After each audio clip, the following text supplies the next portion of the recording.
and hopefully we're going to start recording in 5, 4, 3. Here we go. So it's like, we talked about not talking about those particular things in healing the rift or the rift healing or whatever it is, but we're back and we're talking about gripping reality. So we decided, since you're not supposed, we told you not to talk about those things. We're going to come talk about to you today. So, to gripping reality, and we're excited to have you here because we know that we're just about getting ready to get a new president. Things are a little rocky right now, um, all across the country. But we've been just dialoguing for a few minutes, and we just thought, we'd like to just maybe share some thoughts with you. So today we're going to talk about political emotion and what in the world is that? And how does that work? So where does that come from? So what do you So think? this is podcast 13 of Gripping Reality. I'm Yes. Mike Merrill. I live on the East Coast. My friend over there on the other side of the screen is Mike Wilson. He is in the Mike from the West Coast. And we don't always introduce who we are, but probably you either stumbled on this and clicked off already, or you're actually devoted to what we're doing here and you like interacting with us. So in either case, if you're actually already gone from this podcast, too bad, so Oh sad. well. Call your dad. I mean, there's nothing I can do about that. Right. But if you're still with us, podcast 13 in our series, we talk about subjects that pretty much nobody else wants to talk about or doesn't know how to talk about it. And really, that's what we're doing here. So we just Gripping dive right in. Reality. Yeah, Gripping Reality is our title that really has to do with you can't grip reality. You don't own it. There's really nothing you can do. You just kind of throw your hands up and what am I supposed to do now? You shrug your shoulders. You don't have any idea. Bury your head in the sand, turn and walk away. None of those really help you get ahead. What we're trying to do is provide not only some ideas, some knowledge, some concepts, some perspectives that will help you think a little differently, but also some skills that you can practice, some very particular ways of talking, of thinking, of writing, of doing, of acting that allows you to put some of these ideas into effect. So we said last time we were talking about healing the rift, and your mother always said when she invites you home for Thanksgiving, the rule is okay, when you sit down, we don't talk about politics, we don't talk about money, we don't talk about religion. What do you eventually really want to talk about? Money, politics, Politics. religion. That's it. Money. Yeah. That's right. And you end up in a war and a fight. And so, Uncle you know, so and so goes to the refrigerator, gets a turkey leg, walks to the other room, watch a sports game, not because yeah, he likes that team, because he just is so angry that he just can't stand the conversation anymore. Somebody bursts into tears, and then so and so sister in law won't talk to. Okay, we get that. We understand that. That yeah. happens. Yeah. So we want to So talk we're about going to solve the world's biggest problem, and that is how do you eat turkey and talk about really, really difficult things at the same time? even though it's not Thanksgiving, we're still going to talk about turkey Yeah. because because it is in many respects the gigantic elephant in the room, or in the work cubicle, or in the. I mean, everybody's got COVID isolation right now, but that alone is causing incredible issues because people are stuck in situations where they can't get out, and so they're very frustrated. And so when we talk about political emotion, we're talking about a dynamic that is driving so much of this conversation that is going on, and that uh, that that dynamic is crazy. But we also want to give you some hope.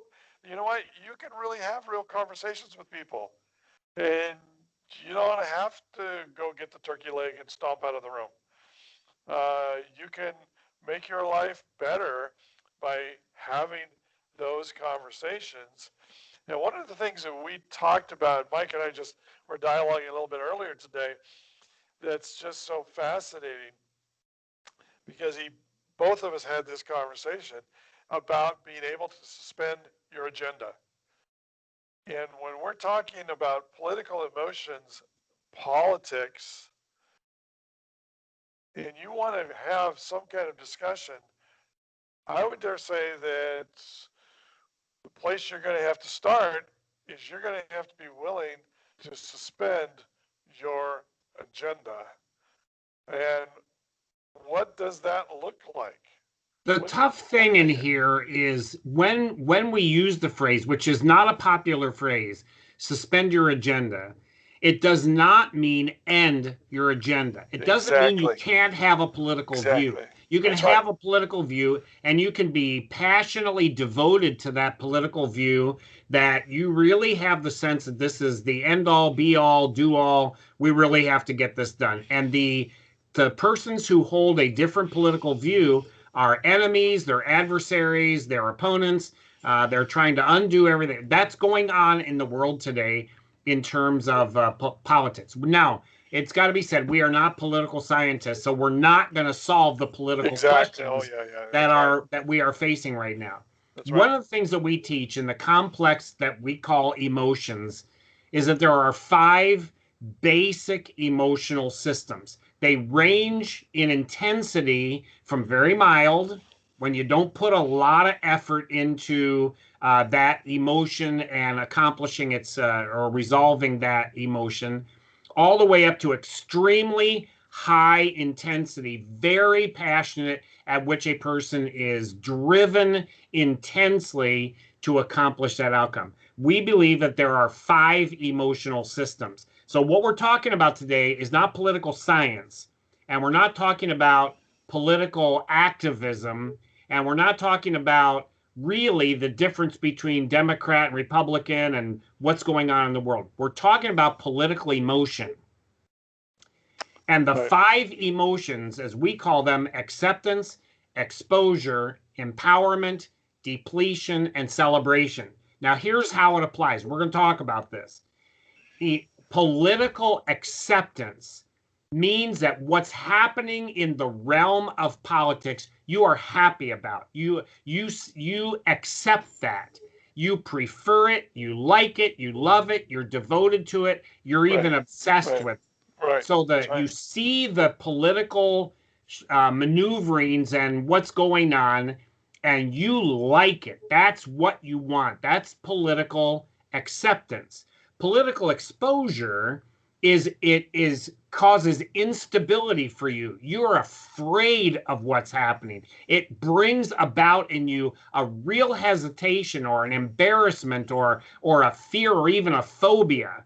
And somewhere on that scale, the concept of politics, the very nature, the conversation of politics, generates anxiety for you. Political empowerment is the realm that we call anger. It's competitiveness, it's drive, it's being miserable, being upset, getting angry, getting enraged. And we're finding that trigger, that bomb can be set off virtually instantaneously when a political topic is brought in. That's political empowerment. Political depletion is that this whole thing exhausts you.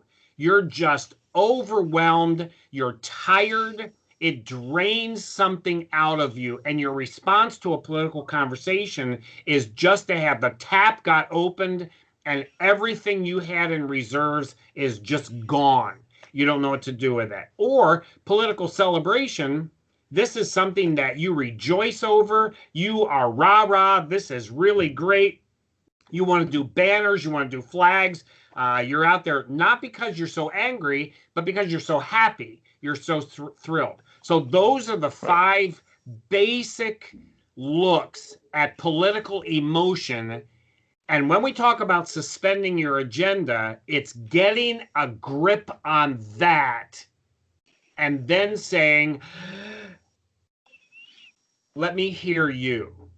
So let me hear you. Take it from there. Well, and that's therein lies the huge challenge, because that passion that drives so much of what is going on is lost, I believe, in perception of what you really are seeing.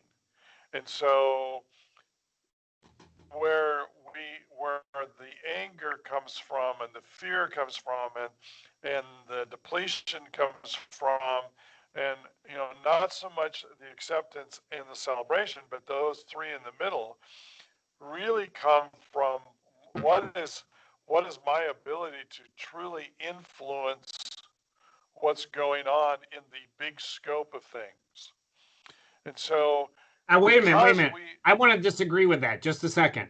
Because acceptance and celebration can be just as intense as anger yes it and can. You're right. anxiety.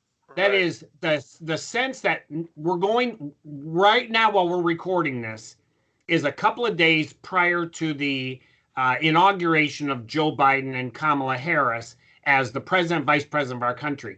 There are people who are absolutely thrilled beyond their Right. at Right. the day they got married, the day they graduated with their degree from college, the day they won $1 million in the lottery.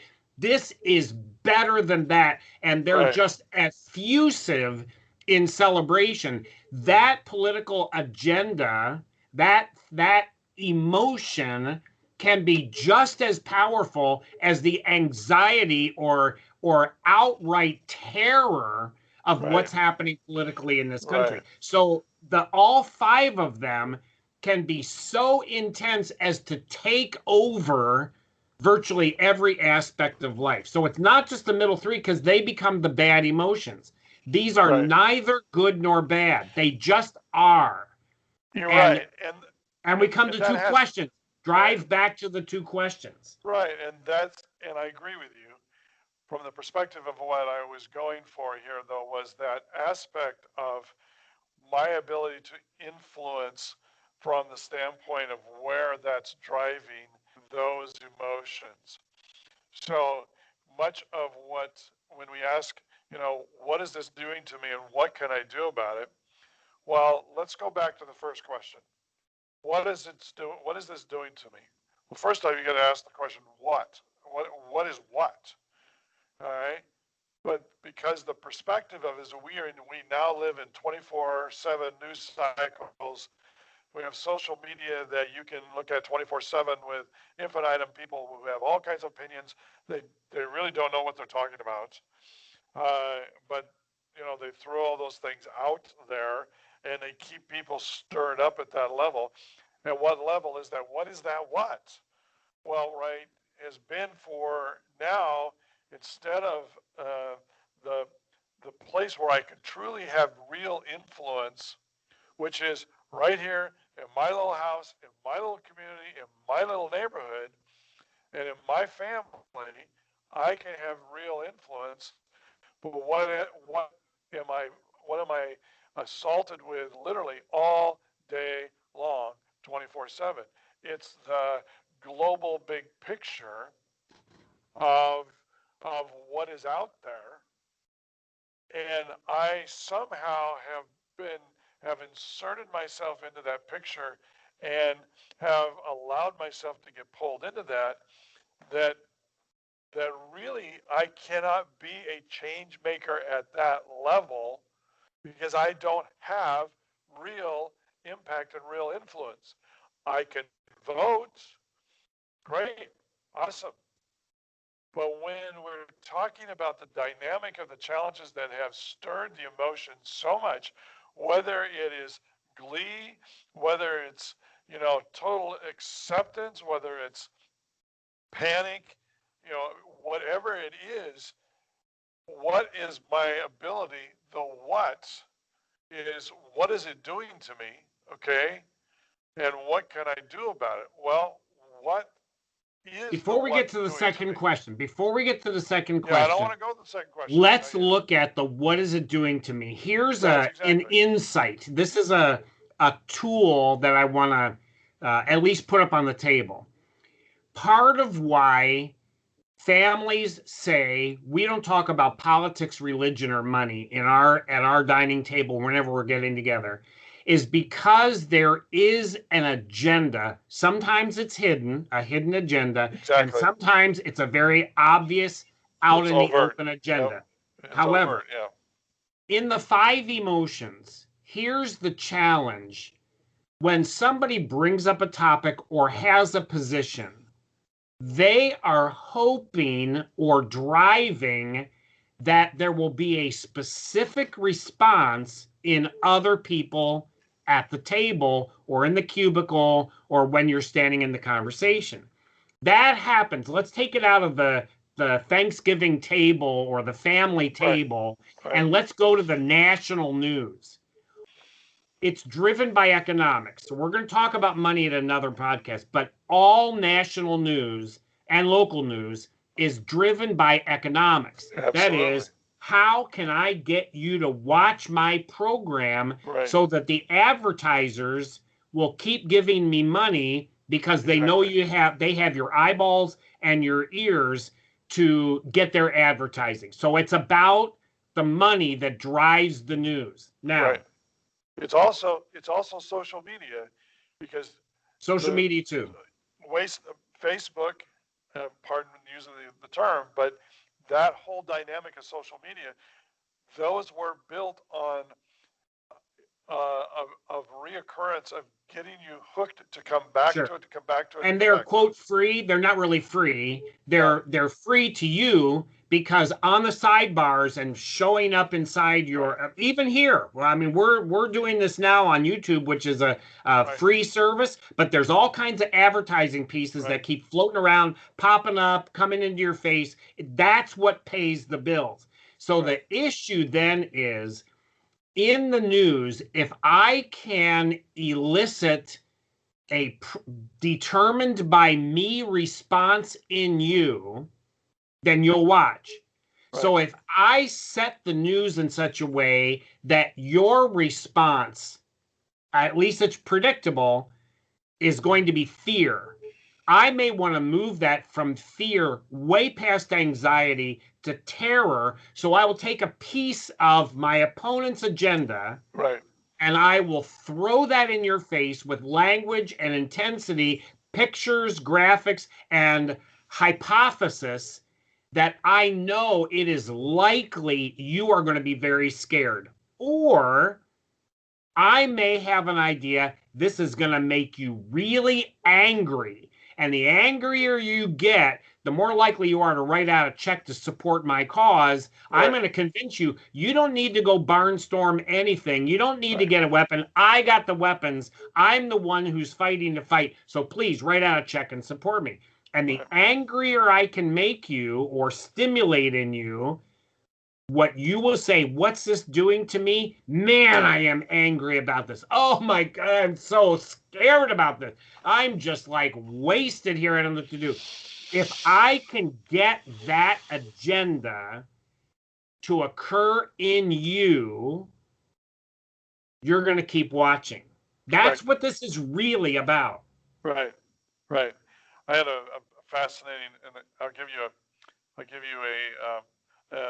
just, I mean, an anecdotal story is last week. I was visiting with a relative, and we were having breakfast together, and you know the comment was made. The comment was made. Well, now that we have the new President Biden coming in, wow, the people down on the border, they must be really scared. Now I happen to have a law enforcement relative that works in San Diego, right on the border, and their comment, this other relative's comment was, "Well, I hope they'll be okay because everybody's going to be coming across the border, you know." And I'm really glad we have the wall. And I said, "You mean the third wall?" And they looked at me like, "What are you talking about?" I said, "There are two walls that were already there. They just built a third one." Well, because the whole dynamic is such that, well, all these people are going to come in and it's just going to be awful. Well, I'm not talking about my view or whether that's good or bad. I'm not saying that. The perspective, though, is that if I can build that into you, then guess what? The very thing you're saying, I'm going to come back, and I'm going to come back, and I'm going to come back because, oh, that's awful, that's terrible, and look what's happening. So it's understanding the dynamic here that's what's taking place as you're dealing with your political emotions, and it keeps driving them, ratcheting up the scale on any one of those five, and you're finding yourself not being able to function well because you're so high up those emotional scales, whether it's acceptance or celebration or exposure or empowerment or depletion. It doesn't matter which one of those, but you're so far up those scales, it's almost like you cannot function anymore, whatever level the dynamic of those things are, because of the very thing you're talking about, Mike. And that is such a real phenomenon of what is it doing to me? Well, what it's doing is it continues to drive you up those emotional scales to Either up or down. or That's you one of can the go down. Right. Exactly. Right. When we ask the question, when we ask the question that says, "What is it doing to me?" We've had response from people saying, "I don't know how to answer the question. I don't know what it's doing to me. I'm so focused outwardly on what's the topic or what's my ammunition or what's my defense. Right. I really don't know how to answer the question, what's it doing to me?" So one of the tools is get in your mind that there are 5 emotional options, big categories. It's like the place around where you live. There's a park, there's a street, there's a parking lot, there's in the hallway, and there's on the roof. There are 5 totally separate locations. Now, there's dynamics and interactions, and that's all sophisticated stuff. But if you're going to say, I'm going to go relax, where do you go? I'm going to go to the park. I'm going to go to the parking lot. I'm going to walk out on the street. I'm going to go up to the roof. There's 5 different areas or categories. So answering the question, what is this doing to me? You kind of get into, pick a topic. We're going to just say Donald Trump is leaving office. That's an event. It's a fact. It's something that's out there. Does that, is that your preference? That is what you love to see happen. Right. You are terrified of that event happening. You are downright angry he's leaving the way that he's leaving. Right. You've been in this so long and you are just exhausted. There's nothing left to process.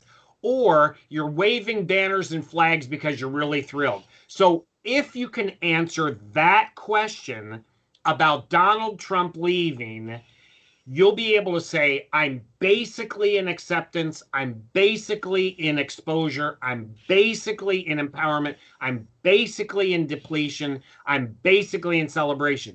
Second issue, Joe Biden is being inaugurated as president. That is not the same thing as Donald Trump leaving as president.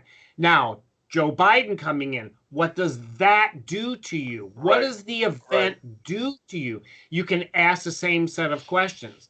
And you may say, I have got this incredible anger and celebration, and they're at war with each other. Okay, so now what's it doing to you? It's creating friction. There's this burning, boiling friction going on between how happy you are on one thing, how angry you are on another. If you can put that into words in your own mind, you now can grip that. You can do something with that. We're not saying get rid of the anger. We're not saying that.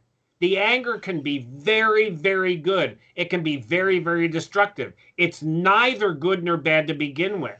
But if you own it, and you can say to yourself and say in the conversation you're having around the dinner table or with your relatives or coworkers, I am angry about, name the topic.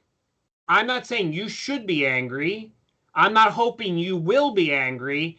To grip it means I am angry. That's my response. Right. And I'm really not quite sure what to do with that. Right. That's the next question.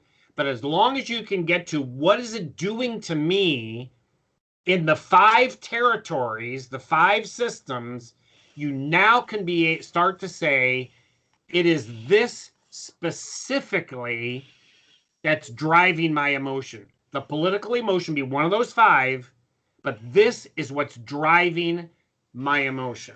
And that's really in very real sense what I believe we have seen over the past week, where the dynamic of, for the first time since 1814, our Capitol building was taken over by a force, if you will.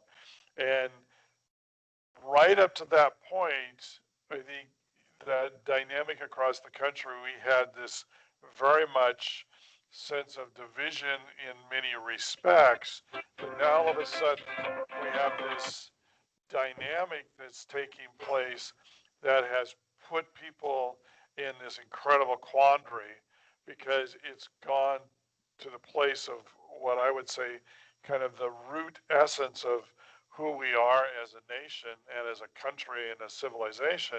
And so all of a sudden, the dynamics of that emotion just ratcheted way up on, it doesn't really matter which one you look at, but so much angst that I believe that going on out there with folks because of that very thing we're talking about today. They have no language to be able to put that into some kind of understanding. They just know, and intrinsically they know that this is causing all kinds of emotions in me.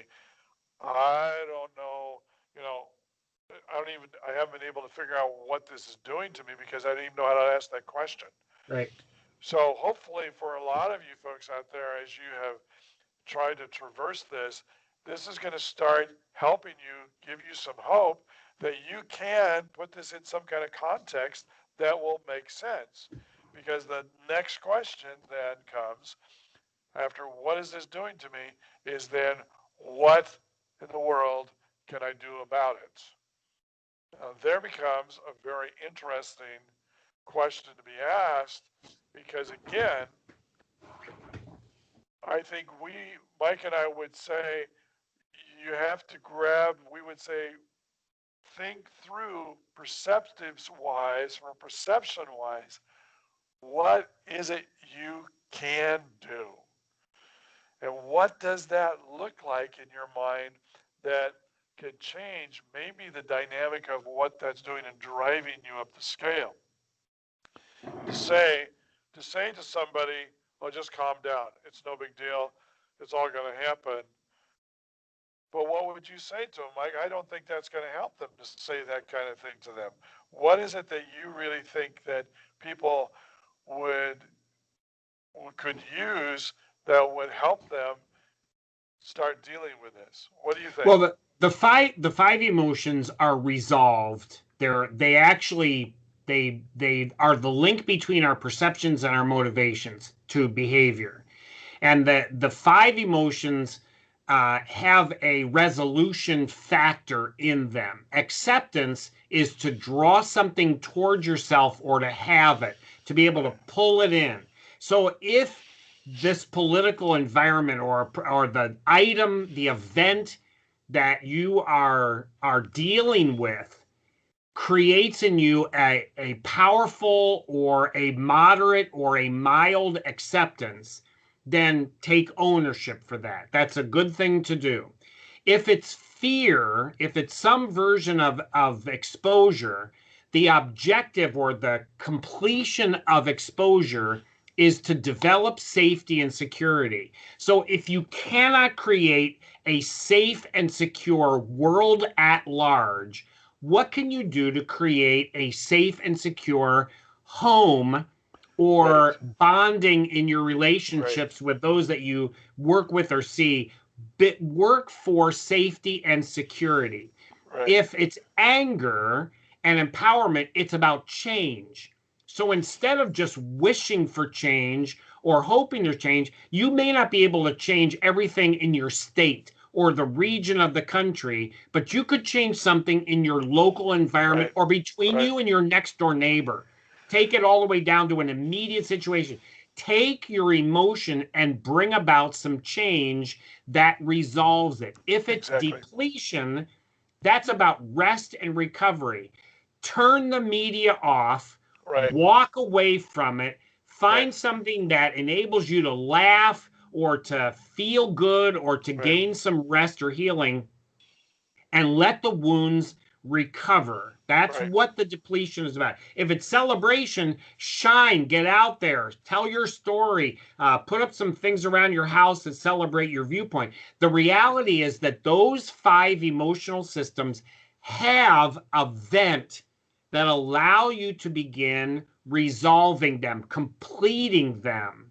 Right. And when you work with those 5, your anger, your happiness, your celebration, Right. your acceptance, those things will resolve and the emotion will not be quite so dangling out there without any kind of resolution. You can Right. do something with it. Right. And I think that's that again, coming back to what we started with here, is that it's understanding what it is doing to you, getting some context within that so that it begins to somewhat make sense. But the next step is there's this dynamic of participation where it's not just where you're sitting here yelling at your screen, because that's not going to change anything. That's going to make any difference. In fact, that's probably going to continue to ramp you up that much more. And so the dynamic that is going on is to be able to look back and say, okay, in your own mind, think of it, the continuum is just like you've gone up the ladder.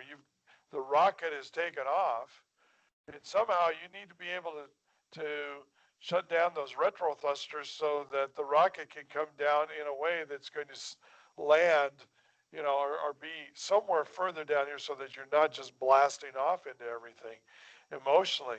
And that's a very real thing, because then what do? We call it emotional transference. You have a bad day, you come home, you yell at a family member, that family member yells at another family member, and that family member yells at another family member, and pretty soon the kid that's 4 years old goes over and kicks the dog, and the dog is just laying there going, well, what did I do? Well, you didn't do anything.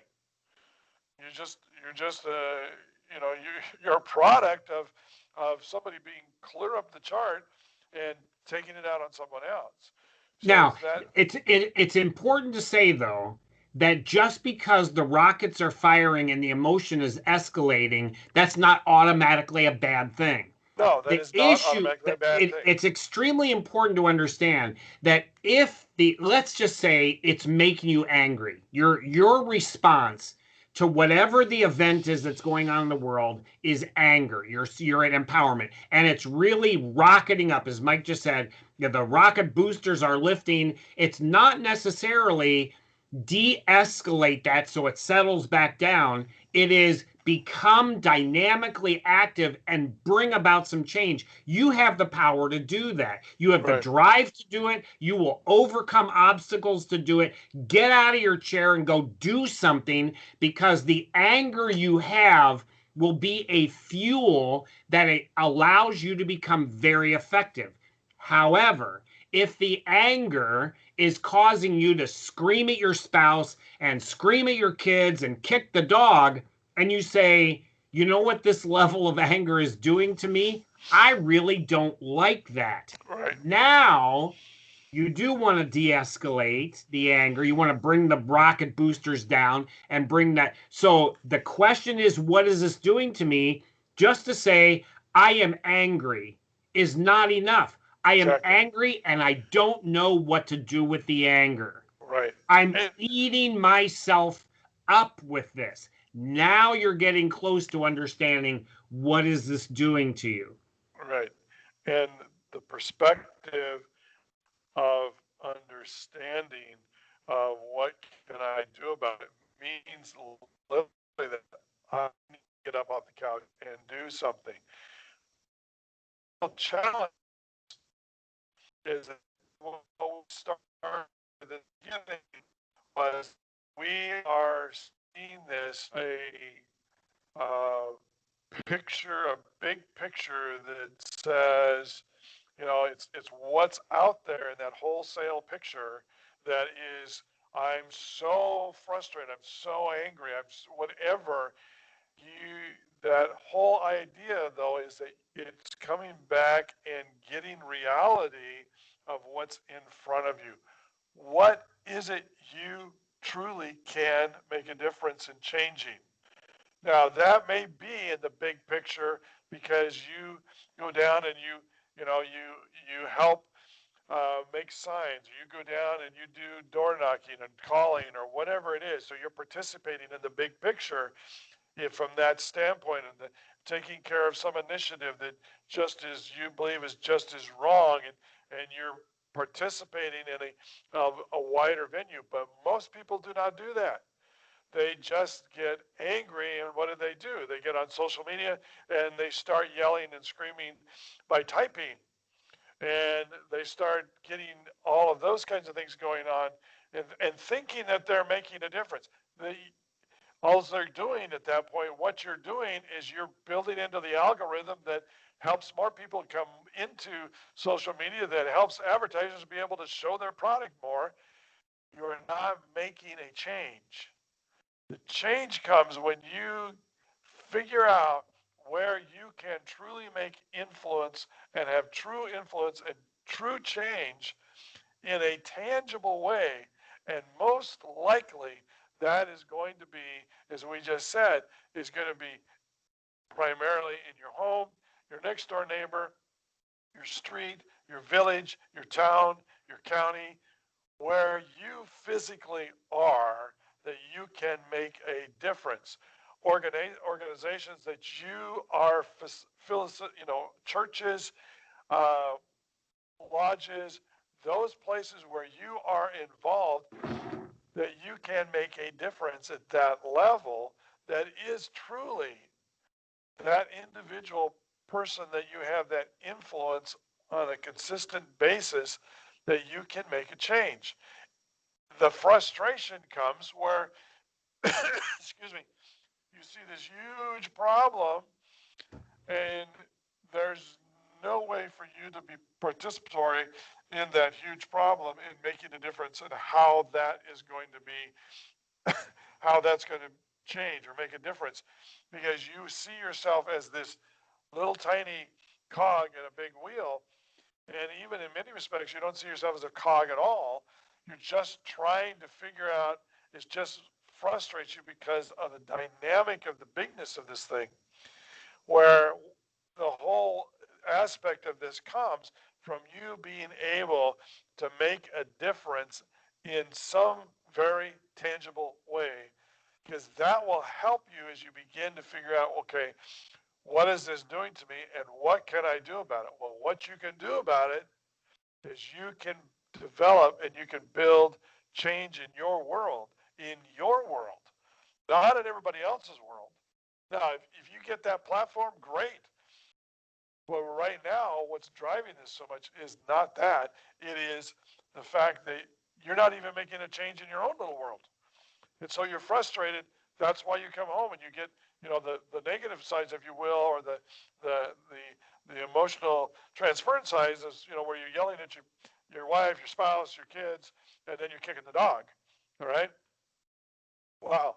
There is what happens when you find yourself as being sensing that you really cannot make a difference. Well, figure out what that difference is that you can make right in your own home, in your own community. Now that applies in the avenue of empowerment. Right. That's very specialized. The reality is that at the dining table, the reason why people say no politics, no religion, no money is because family members will have an agenda to bring about an emotional response in someone else's life. Right. So the uncle of the family or the grandpa or the politically active college student has as their agenda for others at the table to be angry, to be frightened, to be happy, to whatever happens to be. the conversation management technique that we want to provide for you is to get out of your mouth, do you have an agenda for me right now? Is that what's going on? Are you trying to bring out of me a specific response? And if the person is surprised by the question, say, here's what I'm asking. Can we suspend the agenda right now? If you're angry, I understand that. But please don't try to make me as angry as you are right now. For another time, we can talk about that. But can we suspend the agenda? If you want to say, this is where I am, I'm good with that. Can I tell you where I am? Is that all right? What I'm saying is, instead of you're having an agenda for my life or me having an agenda for your life, let's suspend that. I'm going to take ownership for where I am, any of the 5 emotions. And if we can't actually come to a dialogue point without an agenda, then it's okay. Let's not talk about politics, religion, or money. What we want to do is have those conversations be valuable, but not necessarily productive. Right. Productive means I make you respond the way I want you to.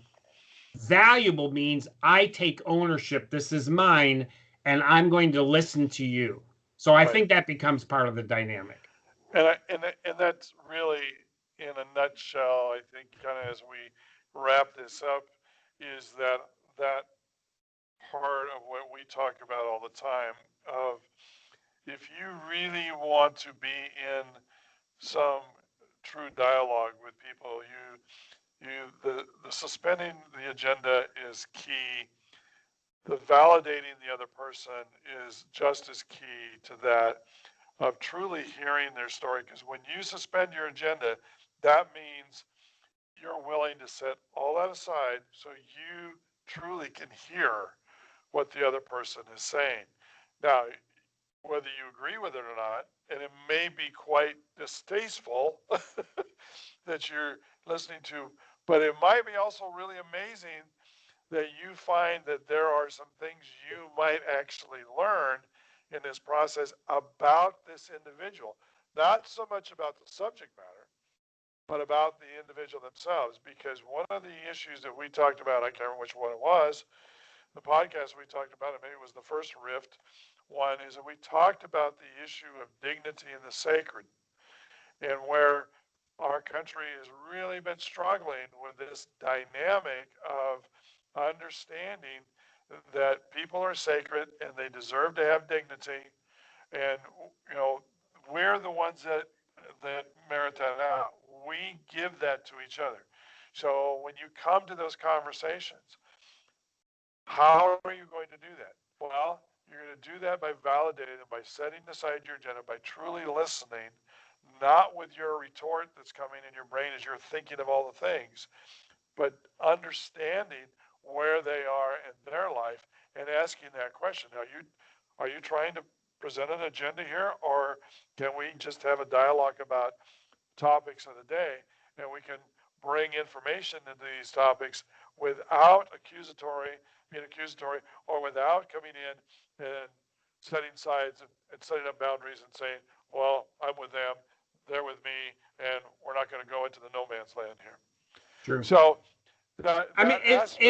the reality is, this is a skill like any other skill. I am not an accomplished juggler. I can do 1 juggle. I can do 2. Once I get to 3, it starts to be more than my brain has really practiced. But if I worked at it, I could do 3, I could do 4, I could do 8, I could do daggers and flaming torches. I mean, people can develop that skill by practice. Having a conversation about volatile subjects for some families is really a skill they don't have very well. Exactly. And the challenge is not to say, give it up, don't break your relationships, never sit and talk about things that have volatility to them, but learn the skills that go into having a meaningful and valuable conversation about very hot topics that are really dangerous subjects to talk about.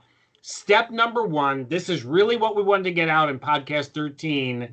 suspend your agenda, back away from trying to demand everyone else or others have a response you are in charge of, take ownership for where you are, and then begin to have a conversation about some of these things without an agenda. It's very, very difficult to do, but you can do it. And as we say in our world and in my world, don't poke the bear, figure out what the bear needs, and you'll be good. So this has been Gripping a Reality, and it's been Myke and Mike, and we are really glad that you spent the time with us today. I hope this is going to be helpful to you. And you can find us at where, Mike? You can, we're on YouTube. You just go to Google and type in either Gripping Reality or either of our names. I mean, the internet is so smart now that all you have to do is just mention our name in a conversation and your computer will go there. But if you want to send a response, you can send an email to Mike@GrippingReality.com. You can spell Mike either with a Y, that's my name, or with an I, that's his name. That's me. And you can say, and we share the emails. We talk about everything that's going on. If you wrote to one of us, you spell out Mike either way at Gripping Reality and say, I've never told this to anyone else, and I don't want you to share this with anyone else. Sorry, don't write it, because we always talk, and whatever you send, we're going to talk about. Now, we won't mention your name, but bear in mind, we're going to talk about it. That is absolutely right. Mike@GrippingReality.com, and we will get it, and we'll be able to answer your questions or deal with those issues at upcoming podcasts. Perfect. Thanks for being with us. Have a good one. Yep.